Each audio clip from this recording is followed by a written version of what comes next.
Hello everyone, welcome to shine with Tina channel. आज हम लोग 7 मोस्ट इम्पॉर्टेंट ऑर्गेनाइजेशंस को पढ़ेंगे जो कि अपकमिंग एसएससी सीजीएल एग्जाम्स के लिए इम्पॉर्टेंट है। So let's start with BRICS.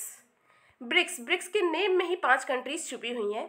B for Brazil, R for Russia, I for India, C for China and S for South Africa. अभी हाल फिलहाल में 5 कंट्रीज इसमें और ऐड हुई हैं, जिनमें से 2 जो हैं वो सेंट्रल एशिया से हैं, ईरान और सऊदी अरेबिया। 2 जो है अफ्रीका से हैं, Ethiopia and Egypt, and 1 is from Asia, that is Indonesia.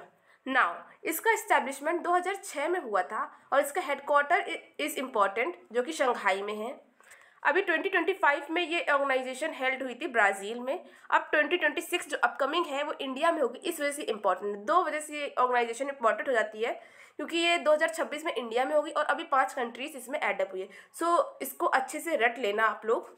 Next हम लोग पढ़ते हैं SAARC, South Asian Association for Regional Cooperation, इसका फुल फॉर्म है। और इसके फुल फॉर्म से हमको पता चल रहा है कि ये जो साउथ एशियन कंट्रीज़ है उसमें रीजनल कोऑपरेशन बना रहा है, इसलिए ये ऑर्गेनाइजेशन इस्टेब्लिश्ड हुई थी। कब हुई थी? 1985 में हुई थी। हेडक्वार्टर कहाँ है? इसका हेडक्वार्टर काठमांडू नेपाल में है। मेंबर कंट्रीज़ जो है वो इंडिया के आसपास की मेंबर कंट्रीज़ है। इंडिया के बगल में अफगानिस्तान और पाकिस्तान जो 2 कंट्री नॉर्थ में पड़ती हैं वो। इधर साइड हम लोग अपना यूपी साइड आ जाएंगे तो 2 और है, नेपाल, भूटान। नीचे साइड 3 कंट्रीज हैं, श्रीलंका, मालदीव्स, बांग्लादेश। तो टोटल हमारी ये 8 कंट्रीज़ जो हैं वो इसका पार्ट है। हेल्ड कब हुई थी? 2016 पाकिस्तान में हुई थी, उसके बाद से अभी नहीं हुई है हेल्ड। तो आगे मूव ऑन करते हैं अपनी नेक्स्ट ऑर्गेनाइजेशन के ऊपर, दैट इज़ एशियन। इसका ऑर्गेनाइजेशन का फुल फॉर्म है association of south east Asian nation. जो साउथ ईस्ट एशियन नेशंस है उनके लिए ये ऑर्गेनाइजेशन बनी थी। ध्यान रखना इसमें इंडिया पार्ट नहीं, क्योंकि साउथ ईस्ट एशियन कंट्रीज़ के लिए है। सो इसका इस्टेब्लिशमेंट कब हुआ था? 1967 में हुआ था। हेडक्वार्टर कहाँ है? इंडोनेशिया में है। मेंबर कंट्रीज़ कौन सी हैं इसकी? Thailand, Malaysia, Myanmar, Indonesia, Singapore, Brunei, Laos, Cambodia, Vietnam, Philippines. Important जो बात याद रखने के लिए है वो यही है कि ये 2025 में हेल्ड कहाँ हुई थी? मलेशिया में हुई थी। तो बस इसका जो इम्पोर्टेंट जो इसमें पार्ट है वो हेडक्वार्टर है। इस्टेब्लिशमेंट कब हुआ था? 2025 मलेशिया में हुई है और इसमें इंडिया इसका पार्ट नहीं है। ये चीज़ और इम्पॉर्टेंट हो जाती है। नेक्स्ट हम लोग पढ़ते हैं G20 में मैंने मेंबर कंट्रीज नहीं लिखवाई क्योंकि बहुत सारी हैं, तो मैंने सोचा जो मोस्ट इम्पॉर्टेंट थिंग है वही मैं आप लोग को बताऊं। तो इसका इस्टेब्लिशमेंट 1999 में हुआ था। और हाँ, G20 का इस्टेब्लिशमेंट क्यों हुआ था? G7 के अगेंस्ट में हुआ था कह सकते हैं। G7 बना जो यूरोपियन कंट्रीज है, तो G20 बना जो हमारी डेवलपिंग कंट्रीज है उनको मिलाकर। तो 2023 में एक और मेंबर ऐड हुआ है, यूरोपियन यूनियन। ये एक संघ है, ना कि एक कंट्री नहीं है, ये एक संघ है।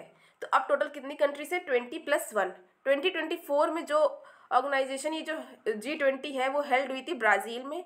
2025 में जो हुई है वो साउथ अफ्रीका में, और जो नेक्स्ट होगी वो USA में है। So let's move forward. हमारी नेक्स्ट जो है वो बिम्स्टेक है। बिम्स्टेक का इस्टेब्लिशमेंट 1997 हुआ था। बे ऑफ बंगाल की जितनी भी कंट्रीज़ हैं उनके बारे में कह सकते हैं, बे ऑफ बंगाल की तरफ। इसका हेडक्वार्टर जो है वो ढाका में है। मेंबर कंट्रीज़ जो इसकी हैं वो India, Nepal, Bangladesh, Bhutan, Myanmar, Sri Lanka, Thailand है। इसमें ध्यान रखना इंडिया पार्ट है पर Pakistan is not a part of it. Pakistan इसका पार्ट नहीं है। और ये हेल्ड कहाँ हुई थी? 2022 में श्रीलंका में, और अभी जो हुई है वो थाईलैंड में।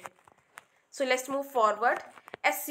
SCO जो है वो शंघाई कोऑपरेशन ऑर्गेनाइजेशन, इसका फुल फॉर्म है। इसके फुल फॉर्म में शंघाई आता, पर इसका मतलब ये नहीं कि इसका हेडक्वार्टर जो है बीजिंग में हो, शंघाई में हो। इसका हेडक्वार्टर बीजिंग में है, तो इसका हेडक्वार्टर इंपॉर्टेंट हो जाता है। इस्टेब्लिशमेंट इसका 1996 में हुआ था। जो मेंबर कंट्रीज़ हैं इसकी वो है China, Russia, Kazakhstan, Kyrgyzstan, Uzbekistan, Tajikistan, India, Pakistan, Iran. India and Pakistan both are part of it, तो ये इंपॉर्टेंट है। जो 2024 में इसकी हेल्ड जो हुआ था वो कजाकिस्तान में हुआ था, और 2025 में जो हेल्ड होगा या फिर हुआ है चाइना में।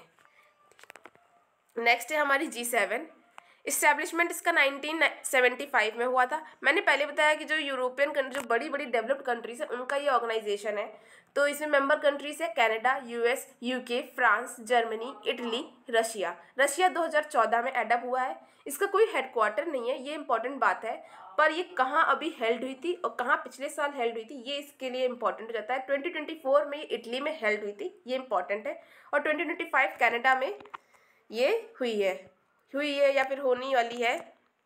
So this is all for today. और मैं आपको मैप और दिखाना चाहूँगी मेंबर कंट्रीज जो है बिम्स्टेक में मैंने बताया था ये जो कंट्रीज हैं बे ऑफ बंगाल और के आसपास की, India, Nepal, Bhutan, Bangladesh, Myanmar, Thailand, Sri Lanka. इसमें इंडिया पार्ट है पर पाकिस्तान पार्ट नहीं है, तो ये इम्पॉर्टेंट है।